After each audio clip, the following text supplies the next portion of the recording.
Mumbai Indians 5 ಬಾರಿ IPL champion ಆಗಿದ್ದ ತಂಡ. ಆದರೆ ಅವರ ಸ್ಥಿತಿ ಈಗ ಹದಗೆಟ್ಟಿದೆ ಮತ್ತು ಇದಕ್ಕೆ ಕಾರಣ ಒಂದೇ ಒಂದು ನಿರ್ಧಾರ. ಹೌದು, ಕೇವಲ ಒಂದು ನಿರ್ಧಾರವೇ ಎಂಐ ಸಂಪೂರ್ಣವಾಗಿ ಕುಸಿದು ಬಿದ್ದಿದೆ. ಆ ನಿರ್ಧಾರವೇನು, ಹೊಸ ಜಗಳ ಏನು, ಸಂಪೂರ್ಣ ಸತ್ಯವು ನೋಡೋಣ. ಸ್ವಲ್ಪ ಹಿಂದೆ ಹೋಗಬೇಕು. ಕೊನೆಯ ಬಾರಿ 2020ರಲ್ಲಿ ಎಂಐ ಚಾಂಪಿಯನ್ಸ್ ಆಗಿತ್ತು. ನಂತರ 20, 21, 20, 22, 20, 23, 20, 24, 20, 25, ಈಗ 26. 6 ವರ್ಷಗಳಿಂದ ಮುಂಬೈ ಇಂಡಿಯನ್ಸ್ ಟ್ರೋಫಿ ಗೆದ್ದಿಲ್ಲ. ಆದರೆ 2013ರಿಂದ 2020ರವರೆಗೂ 5 ಬಾರಿ ಚಾಂಪಿಯನ್ಸ್ ಆಗಿದ್ದ ತಂಡ ಇದು. 2023ರ ನಂತರ ಎಂಐ ಒಂದು ದೊಡ್ಡ ನಿರ್ಧಾರ ತೆಗೆದುಕೊಂಡಿತು. ಅದು ರೋಹಿತ್ ಶರ್ಮಾರವರನ್ನು ನಾಯಕತ್ವದಿಂದ ತೆಗೆದುಹಾಕಿ 21, 22 ಮತ್ತು 23ರಲ್ಲಿ ರೋಹಿತ್ ನಾಯಕತ್ವದಲ್ಲಿ ಎಂಐ ಟ್ರೋಫಿ ಗೆಲ್ಲಲಿಲ್ಲ. ಹೀಗಾಗಿ ಮ್ಯಾನೇಜ್ಮೆಂಟ್ ಇನ್ನು ನಾಯಕತ್ವ ಬದಲಿಸಬೇಕು ಎಂದು ತೀರ್ಮಾನಿಸಿತು.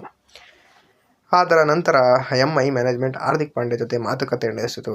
ಈ ಸಮಯದಲ್ಲಿ ಹಾರ್ದಿಕ್ ಈಗಾಗಲೇ ಗುಜರಾತ್ ಟೈಟನ್ಸ್ ತಂಡವನ್ನು ಚಾಂಪಿಯನ್ಸ್ ಮಾಡಿದ್ದರು. ಈಗ ಎಂಐಗೆ ಹಾರ್ದಿಕ್ನ ಅವಶ್ಯಕತೆ ತುಂಬಾ ಇತ್ತು. ಹಾರ್ದಿಕ್ ಕೂಡ ಸಿದ್ಧರಾದರು. ಗುಜರಾತ್ ಟೈಟನ್ಸ್ ಜೊತೆ ಮಾತುಕತೆ ನಡೆಯಿತು. ಎಂಐ ಮ್ಯಾನೇಜ್ಮೆಂಟ್ನ ಒಬ್ಬ ಪ್ರಮುಖ ವ್ಯಕ್ತಿಯನ್ನು ಜಿಟಿ ಅಧಿಕಾರಿಗಳ ಬಳಿ ಕಳುಹಿಸಿತು. ಯಾವ ರೀತಿಯಲ್ಲಿ ಡೀಲ್ ಮಾಡಿ ನಮಗೆ ಹಾರ್ದಿಕ್ ಬೇಕು ಎಂದು ಹೇಳಿದರು. ಇಲ್ಲಿಯವರೆಗೂ ಎಲ್ಲವೂ ಸರಿ. ಆದರೆ ದೊಡ್ಡ ಸಮಸ್ಯೆ ಏನೆಂದರೆ ಈ ಸಂಪೂರ್ಣ ಪ್ರಕ್ರಿಯೆಯಲ್ಲಿ ರೋಹಿತ್ ಶರ್ಮನ ಜೊತೆ ಒಂದು ಸಲವೂ ಚರ್ಚೆ ಮಾಡಲಿಲ್ಲ. ಹಾರ್ದಿಕ್ ಜೊತೆ ದೊಡ್ಡ ಒಪ್ಪಂದ ಮಾಡಿಕೊಂಡರು. ಅವರನ್ನು ನಾಯಕನನ್ನಾಗಿಸಿಕೊಂಡರು. ಆದರೆ 5 ಬಾರಿ ಚಾಂಪಿಯನ್ ಮಾಡಿದ ನಾಯಕ ರೋಹಿತ್ಗೆ ಇದೆಲ್ಲ ತಿಳಿಯಲೇ ಇಲ್ಲ. ರೋಹಿತ್ಗೆ ಈ ವಿಷಯ ಮಾಧ್ಯಮಗಳ ಮೂಲಕ ತಿಳಿದಿತ್ತು, ಗೊತ್ತಾಯಿತು. ಹಾರ್ದಿಕ್ ಬರುತ್ತಿದ್ದಾರೆ, ನಿಮ್ಮ ನಾಯಕತ್ವ ಹೋಗುತ್ತಿದೆ ಎಂಬುದು ಅವರ ಸುದ್ದಿಗಳ ಮೂಲಕ ತಿಳಿದುಕೊಂಡರು. ಅಂದರೆ ಮಾಧ್ಯಮಗಳ ಮೂಲಕ. ಈ ನಿರ್ಧಾರದಿಂದ ರೋಹಿತ್ ತುಂಬಾ ಬೇಸರಗೊಂಡರು. ತಾವು 5 ಬಾರಿ ಚಾಂಪಿಯನ್ ಮಾಡಿದ ತಂಡ ಕನಿಷ್ಠ ಒಂದು ಸಲವಾದರೂ ಮಾತನಾಡಬೇಕಿತ್ತು ಎಂದು ಅವರಿಗೆ ಅನಿಸಿತು. ರೋಹಿತ್ ಶರ್ಮಾ ಹಲವು ವರ್ಷಗಳಿಂದ ನಾಯಕನಾಗಿದ್ದ ಕಾರಣ ಅವರದೇ ಒಂದು ಬಲವಾದ ಗುಂಪು ಈಗಾಗಲೇ ತಂಡದಲ್ಲಿ ಇತ್ತು. ಆ ಗುಂಪಿನಲ್ಲಿ ಸೂರ್ಯಕುಮಾರ್ ಯಾದವ್, ತಿಲಕ್ ವರ್ಮಾ ಮತ್ತು ಜಸ್ಪ್ರೀತ್ ಬುಮ್ರಾ ಕೂಡ ಇದ್ದರು. ಇವರೆಲ್ಲ ರೋಹಿತ್ನ ಭಯ ಎಂದು ಕರೆಯುತ್ತಿದ್ದರು. ಇನ್ನೊಂದು ಕಡೆ ಹಾರ್ದಿಕ್ ಪಾಂಡ್ಯ ತಮ್ಮದೇ ಸ್ಟೈಲ್ನಲ್ಲಿ ಮತ್ತು ಪ್ರಭಾವ ಹೊಂದಿದ್ದರು. ಆರಂಭದಿಂದಲೇ ರೋಹಿತ್ ಗುಂಪಿಗೆ ಹಾರ್ದಿಕ್ ಅಷ್ಟಾಗಿ ಇಷ್ಟವಾಗುತ್ತಿರಲಿಲ್ಲ. ಏಕೆಂದರೆ ಹಾರ್ದಿಕ್ ನಾಯಕನಾದ ನಂತರದಿಂದ ತಂಡ ಆಟಗಾರರ ಪ್ರದರ್ಶನ ನಿರಂತರವಾಗಿ ಕುಸಿದುಕೊಂಡಿತ್ತು. ಎಲ್ಲರೂ ಸ್ಥಿರ ಪ್ರದರ್ಶನ ತೋರಿಸುತ್ತಿರಲಿಲ್ಲ ಮ್ಯಾಚ್ಗಳಲ್ಲಿ. ಸೂರ್ಯಕುಮಾರ್ ಯಾದವ್ ಮೈದಾನಕ್ಕೆ ಬಂದ ಚ್ಯೂಯಿಂಗ್ ಗಮ್ ಜಿಗಿದು ಮತ್ತು ಹೋಗುತ್ತಿದ್ದರು.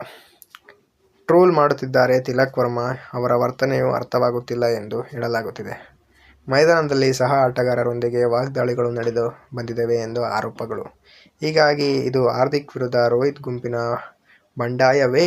ಹಲವರ ಪ್ರಕಾರ ಇದೇ ಸತ್ಯ. ಹಾರ್ದಿಕ್ರನ್ನು ನಾಯಕನನ್ನಾಗಿ ಮಾಡುವ ಎಂಐ ನಿರ್ಧಾರವನ್ನು ರೋಹಿತ್ ಗುಂಪು ಒಪ್ಪಿಕೊಳ್ಳಲಿಲ್ಲ. ನಮ್ಮಲ್ಲೊಬ್ಬರಿಗೆ ನಾಯಕತ್ವ ಕೊಡಬೇಕಿತ್ತು. ನಾವು ಎಂಐಗೆ ನಿಷ್ಠೆಯಿಂದ ಇದ್ದೆವು, ತಂಡ ಬಿಟ್ಟು ಹೋಗಿರಲಿಲ್ಲ ಎಂಬ ಭಾವನೆ ಅವರಲ್ಲಿ ಇತ್ತು ಎಂದು ಹೇಳಲಾಗುತ್ತಿದೆ.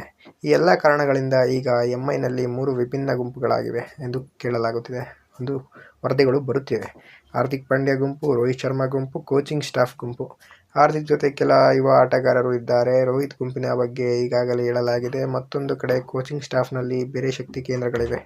ಕಿರಣ್ ಪೊಲಾರ್ಡ್ ಹಾಗೂ ಸಚಿನ್ ತೆಂಡುಲ್ಕರ್ ಮೇಲಾದ ದೊಡ್ಡ ಹೆಸರುಗಳ ಪ್ರಭಾವ ಇದೆ. ಇವರಿಗೆ ತಮ್ಮ ಆಟಗಾರಗಳ ಗುಂಪುಗಳಿವೆ ಎನ್ನಲಾಗುತ್ತಿದೆ. ಈಗ ಎಂಐ ಸಂಪೂರ್ಣವಾಗಿ ಕುಸಿದಂತಾಗಿದೆ. ಆಟಗಾರರ ಮಧ್ಯೆ ಒಳಜಗಳಗಳಿವೆ ಮತ್ತು ಇದರ ಬಗ್ಗೆ ದೊಡ್ಡ ಕಾರಣ ಹಾರ್ದಿಕ್ ಪಾಂಡ್ಯರನ್ನು ಮತ್ತು ಮುಂಬೈ ಇಂಡಿಯನ್ಸ್ಗೆ ಕರೆತಂದ ನಿರ್ಧಾರವೇ ಎಂದು ಹೇಳಲಾಗುತ್ತಿದೆ. ಹಾರ್ದಿಕ್ ಪಾಂಡ್ಯ ಬಂದ ನಂತರ ರೋಹಿತ್ ಜೊತೆ ಹೊಂದಿಕೊಳ್ಳಲಾಗಲಿಲ್ಲ. ಸೂರ್ಯ ಜೊತೆ ಹೊಂದಿಕೆಯಾಗಲಿಲ್ಲ. ತಿಲಕ್ ಜೊತೆ ಹೊಂದಿಕೆಯಾಗಲಿಲ್ಲ. ಬುಮ್ರಾ ಜೊತೆ ಕೂಡ ಹೊಂದಿಕೆಯಾಗಲಿಲ್ಲ. ಹಾಗೆಯೇ ಆ ಆಟಗಾರರಿಗೂ ಹಾರ್ದಿಕ್ ಜೊತೆ ಸರಿಯಾಗಿ ಹೊಂದಿಕೆಯಾಗಲಿಲ್ಲ ಎಂಬ ಮಾತುಗಳು ಕೇಳಿಬರುತ್ತಿವೆ.